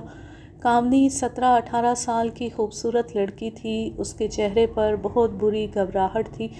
میں کچھ دیر اس کے منہ کی طرف دیکھتا رہا، اس سے اس کی گھبراہٹ اور زیادہ بڑھ گئی۔ میں نے اس کو ایسا نہیں کہا کہ وہ گھبرائے اور ڈرے نہیں، یہ رام پیاری نہیں تھی۔ کامنی جیسی لڑکیوں کے ساتھ تفتیش کا طریقہ کچھ اور ہوتا ہے۔ کامنی، میں نے اس کی آنکھوں میں دیکھتے ہوئے کہا، رات کو جب جگدیو تمہارے ساتھ تھا تو اوپر سے کون آ گیا تھا؟ وہ خاموشی سے مجھے دیکھتی رہی۔ باپ آ گیا تھا۔ اس نے آہستہ سے دائیں بائیں سر ہلایا، یعنی نہیں۔ بھائی آ گیا تھا۔ اس نے پھر پہلے کی طرح سر ہلایا۔ پھر اور کون آ گیا تھا؟ کوئی آیا ضرور تھا۔ اس نے پھر پہلے کی طرح بہت آہستہ سر ہلا دیا، یعنی نہیں۔ کامنی، کوئی لڑکی اپنے باپ اور اپنے بھائی کو قتل کے جرم میں نہیں پکڑوا سکتی، وہ اپنی زبان بند رکھے گی۔ لیکن میں نے تمہارے باپ اور تمہارے بھائی کو پکڑ لیا ہے۔ جگدیو کو تم نے بلایا تھا، تم دونوں کو اکٹھے دیکھا گیا ہے، اس واسطے میں نے تم کو، تمہارے باپ اور بھائی کو بلایا ہے۔ میں تو تم لوگوں کو جانتا ہی نہیں۔ مجھ کو بالکل معلوم نہیں تھا کہ کامنی کے بلانے پر جگدیو گیا تھا یا نہیں۔ میں قیاس پر باتیں کر رہا تھا۔ کامنی کے چہرے پر اب رنگ آتے اور جاتے تھے، لیکن وہ خاموش تھی اور مجھ کو دیکھ رہی تھی۔ تم نے اسے بلایا تھا نا؟ وہ چپ رہی۔ کامنی، میں نے جھنجھلا کر کہا، مجھ سے کیا کیا چھپاؤ گی؟ کیا تم جگدیو کے بچے کی ماں بننے والی نہیں ہو؟ کیا اس نے تم سے شادی کا وعدہ نہیں کیا تھا؟ میں نے تمہارے باپ اور بھائی کو ابھی باہر بٹھایا ہوا ہے، میں ان کو حوالات میں بند کر دوں گا۔ پھر جانتی ہو ان کا انجام کیا ہوگا؟ پھانسی۔ تم کو ان کی لاشیں ملیں گی۔ اپنی حالت دیکھ لو جو جگدیو بنا گیا ہے۔ پھر میں کیا کروں؟ آپ ہی کچھ بتائیں۔ تمہارے ساتھ دھوکا ہوا ہے کامنی۔ میں تم سے اس واسطے پوچھ رہا ہوں کہ اصل معاملہ کیا ہوا تھا، کہ تمہارے واسطے بچنے کی ترکیب کروں۔ میں بہت خوش ہوں کہ جگدیو مارا گیا ہے۔ ایسے ملیچ اور پاپی کو زندہ نہیں رہنا چاہیے۔ مجھ کو صاف صاف بتا دو۔ میں تمہارے باپ اور بھائی کو سمجھا دوں گا کہ وہ کیا بیان دیں۔ پھر میں لکھ دوں گا کہ قاتل کا کچھ پتہ نہیں چل رہا۔ آپ نہیں سمجھ سکتے کہ کامنی جس صورتحال میں پھنس گئی تھی، اس میں اس جیسی لڑکی کا حال کیا ہوتا ہے۔ اگر آپ سیلاب میں ڈوب رہے ہو اور آپ کا ہاتھ ناگ پر جا پڑے تو آپ یہ جانتے ہوئے بھی کہ یہ ڈس لے گا، اس کو پکڑ لیں گے کہ شاید یہی آپ کو ڈوبنے سے بچا لے۔ کامنی کے ساتھ میں نے پیار اور ہمدردی کی اور بھی باتیں کیں تو اس کے آنسو بہنے لگے۔ اس نے پہلی بات یہ کہی کہ میرے باپ اور بھائی کو چھوڑ دیں، اس میں ان کا کوئی قصور نہیں۔ پھر قصور کس کا ہے؟ میرا۔ اس کو میں نے اپنے ہاتھوں سے ختم کیا ہے۔ اتنا کہہ کر اس کی زبان چل پڑی۔ وہی کامنی جو بولتی ہی نہیں تھی، اس طرح بولنا شروع ہو گئی کہ میں کوئی بات پوچھنے کے لیے اس کو روکتا تھا تو وہ ذرا چپ ہوتی تھی۔ کبھی اس کے آنسو بہتے تھے اور کبھی خشک ہو جاتے تھے۔ کبھی وہ اتنی غصے میں آ جاتی تھی کہ اس کے دانت بجنے لگتے تھے، اور کبھی اس طرح بولتی تھی جس طرح لوگ نیند میں بولتے ہیں۔ میں نے دیکھ لیا کہ یہ معمولی لڑکی نہیں، یہ قتل کر سکتی ہے۔ میں نے اس کی ساری رام لیلا سنی۔ یہ میں آپ کو رام پیاری کے بیان میں سنا چکا ہوں۔ اس نے وہی بیان دیا جو رام پیاری نے دیا تھا۔ پھر اس نے یہ بتایا کہ اس کو جگدیو پر کس طرح غصہ آیا اور اس کو کیا کیا سوچیں آئیں۔ آخر اس نے خودکشی کا فیصلہ کر لیا، اور اس فیصلے کے ساتھ اس کو یہ سوچ آئی کہ وہ خود مر رہی ہے اور اپنے جسم میں ایک اور جان کو اپنے ساتھ مار رہی ہے، تو وہ شخص کیوں زندہ رہے جس نے اس کو دھوکہ دیا ہے۔ اس نے جب رام پیاری کو کہا تھا کہ جگدیو کو کہو کہ ایک بار مجھ کو مل لے، تو اس کے دماغ میں دو سوچیں تھیں کہ وہ جگدیو کو شادی کے لیے منانے کی کوشش کرے گی، اور دوسری یہ سوچ کہ اس کو جان سے مار ڈالے گی۔ اس کے لیے اس نے جو طریقہ سوچا وہ اس نے عورتوں سے سنا تھا۔ ایک عورت نے اپنے بدکار خاوند کو اس طرح قتل کیا تھا کہ اس کے گلے میں رسی ڈال کر پھندا بنایا اور جھٹکے دے دے کر اس کو ختم کر دیا۔ میں نے 2 دفعہ خواب میں دیکھا کہ میں جگدیو کی گردن میں رسی ڈال کر اس کو قتل کر رہی ہوں۔ میں دن کو بھی یہی دیکھتی رہتی تھی۔ آپ کی نگاہ میں مجرم ہوں، لیکن میرے دل کا حال کوئی نہیں جانتا۔ مجھ کو امید نہیں تھی کہ جگدیو آ جائے گا۔ میں ادوائن کی رسی ہاتھ میں لے کر کھیتوں میں اس جگہ چلی گئی جہاں پہلے کبھی ہم مل چکے تھے۔ اسے موت لے آئی۔ میری بات سننے سے پہلے ہی اس نے مجھ کو کہا کہ تم نے مجھ کو کس واسطے بلایا؟ میں تم کو یہ کہنے آیا ہوں کہ پھر کبھی مجھ کو نہ بلانا۔ میں نے اس کے پاؤں میں بیٹھ کر اس کے پاؤں پکڑ لیے اور رو رو کر کہا کہ میرے ساتھ شادی کر لو، نہیں تو اپنے ہاتھوں اپنی جان لے لوں گی۔ اپنے اس بچے کا کچھ خیال کرو جو میرے جسم میں پل رہا ہے۔ اس نے مجھ کو پاؤں کی ٹھوکر مار کر کہا، جا بدماش کہیں کی، معلوم نہیں کس کا بچہ پیٹ میں اٹھائے پھرتی ہو اور مجھ کو پھانس رہی ہو۔ زمین سے ایک شعلہ اٹھا جو میرے سر تک چلا گیا۔ میں آہستہ آہستہ اٹھی اور اس کے پہلو میں ہو گئی۔ اب میں مظلوم لڑکی نہیں تھی، اب میں راجپوت کی بیٹی تھی۔ میرے ہاتھ میں رسی تھی۔ میں نے جس طرح خواب میں 2 دفعہ اس کو قتل کیا تھا، اسی طرح رسی کے دونوں سرے پکڑ کر رسی اس کے سر کے اوپر سے اس کی گردن میں پھینکی۔ وہ شراب کے نشے میں تھا۔ اس نے ایک ہی بار کہا کہ یہ کیا کر رہی ہو؟ میں نے بہت تیزی سے رسی کو گانٹھ دے کر رسی دونوں طرف سے کھینچی۔ اس کے منہ سے خر خر نکلی اور اس کے ہاتھ اپنی گردن پر چلے گئے۔ میں نے رسی کو اور زور سے کھینچا۔ وہ ایک طرف گرتے گرتے اوندا ہو گیا۔ میں نے اس کے سر پر ایک پاؤں رکھ کر زور زور سے جھٹکے دیے۔ وہ تڑپ رہا تھا، پھر اس کی حرکت بند ہو گئی۔ میں نے رسی کو اور کھینچا۔ میرے دل پر ذرا سا بھی ڈر خوف نہیں تھا۔ میں نے اس کی گردن سے رسی کھول دی۔ وہ بالکل نہ ہلا۔ پھر میں اپنے گھر چلی گئی۔ میرا غصہ ابھی ٹھنڈا نہیں ہوا تھا۔ میں سو گئی۔ صبح آنکھ کھلی تو سب کہہ رہے تھے کہ لالا کشن لال کے بیٹے جگدیو کی لاش کھیتوں میں پڑی ہے۔ اب میرا دماغ ٹھیک طرح سے سوچنے لگا، لیکن پتہ نہیں چلتا تھا کہ کیا کروں۔ میں نے خودکشی کا ارادہ کیا ہوا تھا، وہ میرے دماغ سے نکل گیا اور میں اس سوچ میں پڑ گئی کہ اب کیا ہوگا، اور کیا پولیس کو پتہ چل جائے گا کہ جگدیو کو میں نے قتل کیا۔ میں سارا دن اور رات کو بھی اسی سوچ میں پڑی رہی۔ اب آپ کا بلاوا آیا تو مجھ کو ڈر تو لگا، لیکن اطمینان سا بھی ہو گیا، اس واسطے کہ جو سوچ کل سے پریشان کر رہی تھی وہ ختم ہو گئی ہے۔ میں آپ سے یہ عرض کرتی ہوں کہ مجھ کو زہر لا دیں، میں کھا کر اپنے آپ کو ختم کر لوں گی۔ میں اس کو زہر نہیں دے سکتا تھا۔ میں نے اس کے بیان کے بعد یہ کام کیا کہ موہن کمار کو حوالات سے نکالا اور اس کو سمجھایا کہ وہ مندر میں ہی رہے، اور میں کوشش کروں گا کہ اس کے چچا سے اس کو کچھ دلوا دوں۔ وہ کہنے لگا کہ میں اس کی بہن برآمد کرا دوں اور رپورٹ درج کروں۔ میں نے اس کو بتایا کہ مجھ کو شہادت مل چکی ہے کہ اس کی بہن اپنی مرضی سے اس کے چچا کے مسلمان ملازم حیدر خان کے ساتھ چلی گئی ہے۔ مجھ کو قتل کی تفتیش میں پکا ثبوت ملا ہے کہ جگدیو کو اس کی بہن نے دھتکار دیا تھا۔ میں نے اس کو یہ بھی بتایا کہ جگدیو کو کس نے اور کس واسطے قتل کیا ہے۔ وہ خاموش ہو گیا اور سر جھکا کر چلا گیا۔ میں نے کامنی کو حوالات میں بند کر دیا اور شہادت کی بابت سوچنے لگا۔ یہ کام بہت مشکل ہوتا ہے، اس میں میرے 4-5 دن لگ گئے۔ اس دوران جگدیو کا باپ کشن لال میرے پاس آتا رہا۔ وہ اپنے اکلوتے بیٹے کے غم میں تپ دکھ کے مریضوں کی طرح ہو گیا تھا، بات کرتا تھا اور روتا تھا۔ ایک دن اس نے کہا کہ مجھ کو ساری رات نیند نہیں آتی۔ مجھ کو موقع مل گیا۔ میں نے اس کو کہا کہ لالا جی، آپ کا دل دکھی ہے، میں اس کو اور نہیں دکھانا چاہتا، لیکن آپ کی شانتی کے واسطے ایک بات ضرور کہوں گا۔ انسان کوئی پاپ کرتا ہے تو اس کو خدا کی طرف سے سزا ملتی ہے۔ آپ سوچیں کہ آپ سے کیا پاپ ہو گیا ہے جس کی اتنی خوفناک سزا ملی ہے۔ میں نے دیکھا کہ وہ میری بات پر دھیان دے رہا تھا۔ میں نے اس کو کہا کہ صبر اور سکون حاصل کرنے کے واسطے خیرات کریں اور ہردوار جا کر لمبا عرصہ عبادت میں ڈوب جائیں، اور اگر آپ کے ہاتھوں کسی کا حق مارا گیا ہے تو وہ ادا کر دیں۔ آپ کا بیٹا آپ کو واپس نہیں مل سکے گا، لیکن سکون اور صبر مل جائے گا۔ اس نے میری باتوں میں دلچسپی لینی شروع کر دی۔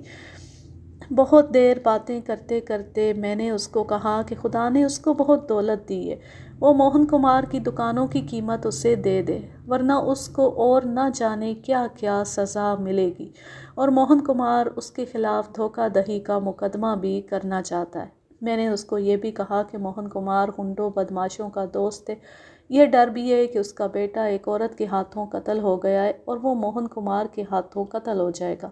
موہن کمار اس کے گھر ڈاکہ بھی ڈلوا سکتا ہے۔ اکلوتے بیٹے کے قتل نے اس کے دماغ کا حال کچھ اور ہی کر دیا تھا۔ اس نے مجھ کو کہا کہ میں تصفیہ کرا دوں اور وہ موہن کمار کو رقم دے دے گا۔ میں نے اسی شام موہن کمار اور کشن لال کو تھانے بلایا۔ کشن لال رقم ساتھ لایا تھا۔ یہ 8,000 تھی جو آج کے 80,000 کے برابر تھی۔ اس نے رقم مجھ کو دی، میں نے موہن کمار کو دے دی اور اس کو کہا کہ وہ چپ کر کے چلا جائے۔ وہ چلا گیا۔ کامنی کو 5 سال سزائے قید دی گئی تھی۔ 6-7 ماہ بعد اتفاق سے پتہ چلا کہ موہن کمار کی بہن مالتی حیدر خان کے ساتھ اپنی مرضی سے چلی گئی تھی اور اس نے مسلمان ہو کر اس کے ساتھ شادی کر لی تھی۔ یوں یہ کہانی اپنے اختتام کو پہنچی. اب میں لیتی ہوں آپ سے اجازت. جہاں رہیں خوش رہیں، شاد و آباد رہیں، ہنستے مسکراتے رہیں. اللہ حافظ. اللہ نگہبان.